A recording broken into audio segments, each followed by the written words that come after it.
अब कैसे निकालूं इसको? अभी जल कैसे ले जाऊंगा मैं?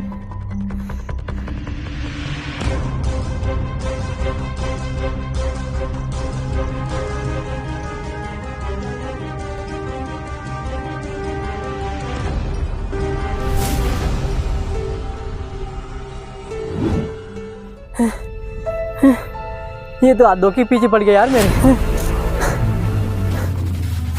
अब तो छोड़ूंगा नहीं मैं तुझे।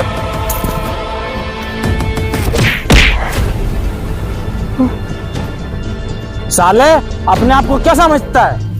बहुत घुमाया तूने मुझे, आखिर में पकड़ा गया ना। अब कब आ गया? साले, जब मैं तुम लोगों से बोल चुका हूँ कि मेरे पास कुछ नहीं है, फिर भी तुम लोग मेरा पीछे ही नहीं छोड़ रहे हैं।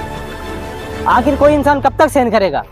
तुम जैसे शौकिया डाकुओं से तंग आकर हमारी समाज की बेटियां तक डाकू बनने पर मजबूर हो जाती है। फिर तुमसे बदला लेने के लिए कोई फूलन देवी तो कोई रेणुका यादव बन जाती है। तुम जैसे लोगों को तो समाज में जन्म ही नहीं लेना चाहिए। क्या बोला तूने?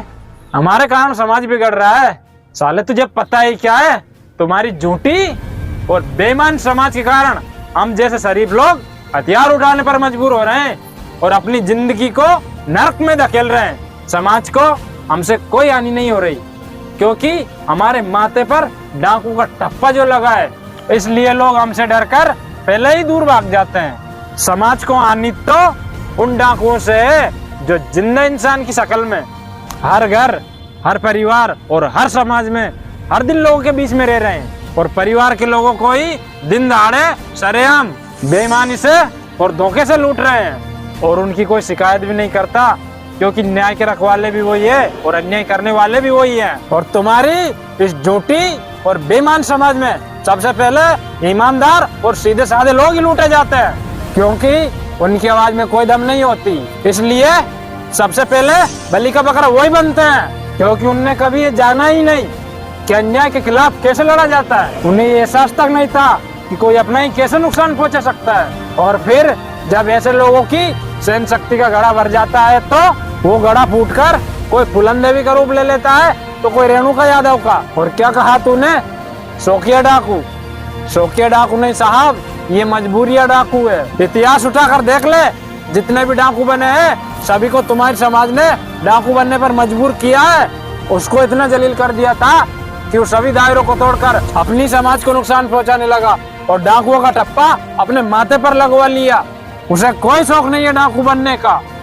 किसी रबड़ को इतना भी मत खींचो कि जब वो टूटे तो इन्हीं हाथों को नुकसान पहुंचा जाए। तू जानना चाहता है मैंने ये रास्ता क्यों चुना? हिम्मत है तेरे अंदर तो सुन। तांत्रिक जी, क्या वाकई में उस जल से कोई आदमी ठीक हो सकता है? क्यों बच्चे, ऐसा क्यों कह रहा है? तुझे कोई शक है क्या?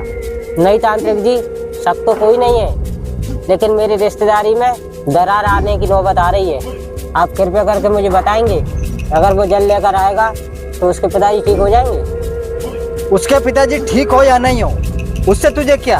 तू ये बकवास क्यों कर रहा है मेरे सामने? चुपचाप निकल जा यहाँ से, वरना मैं तुझे श्राप दे दूंगा। तांत्रिक जी, अभी तक तो मैं आपका सम्मान करते आया हूँ, लेकिन अब मैं खुली चुनौती देता हूँ तुमको। अगर उस जल से उसके पिताजी ठीक नहीं हुए और मेरी रिश्तेदारी टूट गई तो शराब तो मैं तुम्हें ऐसा दूंगा, जिंदगी भर किसी को शराब देने लायक नहीं बचोगे। याद रखना मेरी बात को।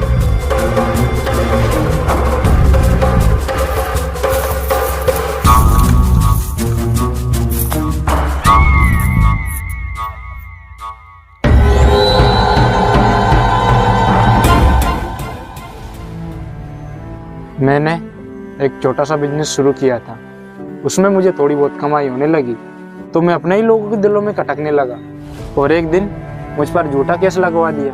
मुझे तो तब पता चला जब मेरे घर पर मुझे पुलिस पकड़ने आई। वो तो अच्छा हुआ कि मैं उस वक्त घर पर नहीं था, जबकि उस अपराध के लिए आई थी पकड़ने जो मैंने किया ही नहीं।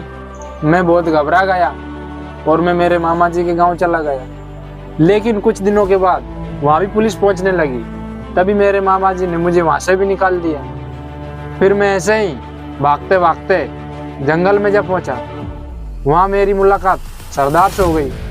पहले तो उसने पुलिस का जासूस समझकर मेरी खूब पिटाई की, लेकिन जब उसे यह विश्वास हो गया कि मेरी कहानी भी उसी की जैसी है, तो उसने मुझे अपनी गैंग में शामिल कर लिया और मैं आज इस हालात में हूं। और ऐसा मैं अकेला नहीं हूँ, मेरे जैसे बहुत लोग हैं जो किसी न किसी झूठे केस का शिकार बनकर घर से फरार है और अपने जीवन यापन के लिए समाज को हानि पहुंचा रहे हैं। तुम लोग फरार होकर खुद को तो गलत साबित कर ही रहे हो, साथ में अपने जीवन को भी खराब कर रहे हो। बजाय इसके वहीं रुककर खुद को सही साबित करने का प्रयास क्यों नहीं करते? कैसे करेंगे सही साबित? हम वहाँ रुकेंगे तो जेल चले जाएंगे। हाँ तो अच्छा होगा ना, तुम जेल चले जाओगे, तुम्हें खुद को सही साबित करने का मौका तो मिलेगा। यहाँ कौन सुन रहा तुम्हारी? लेकिन जेल चला जाऊंगा, तुम्हारे कर कैसे साबित करूंगा? कैसे करूँगा? वहाँ वकील है, न्यायपालिका है, उनकी मदद लो और खुद को बेगुनाह साबित करके वापस से अपनी इज्जत की जिंदगी जियो। लेकिन ये सब तो मुझे करना ही नहीं आता। अच्छा ठीक है, यदि तुम मुझ पर विश्वास कर पाओ तो मैं तुम्हारी मदद करने का प्रयास करूंगा। तुम्हारे पक्ष में ईमानदार वकील ढूंढकर उसको सही सबूत देकर तुम्हारे केस को खत्म करवाने का प्रयास करेंगे। लेकिन इसके लिए पहले तुम्हें अपने आप को सरेंडर करना होगा, क्योंकि इज्जत की जिंदगी जीने के लिए अपमान सहन करना ही पड़ती है। लेकिन भाई मान ले मैं जेल से बाहर आ भी गया, तो क्या जेल के अपमानित जीवन से आकर कुछ बड़ा कर पाऊंगा? अभी कौन सा सम्मानित जीवन चल रहा है? 27 साल जेल में उत्पीड़न सहने के बाद नेल्सन मंडेला जब बाहर आए तो दक्षिण अफ्रीका के पहले आश्रित राष्ट्रपति बने। ये आपके ऊपर निर्भर करता है कि अपमान को आप किस तरह लेते हैं। पता नहीं भाई, क्यों तेरी बातों पर विश्वास करने का मन कर रहा है। कर रहा है मन? तो चलो मेरे साथ, लेकिन इससे पहले इस बावड़ी में से लोटा निकालना पड़ेगी। वो तो मैं निकाल लाऊंगा, मुझे पता है कितनी गहरी है बावड़ी। मैं कूदता हूँ अभी। अरे लेकिन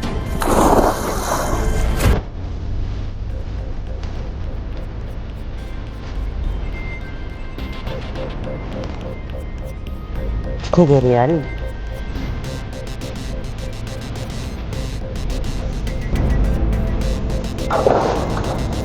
ओ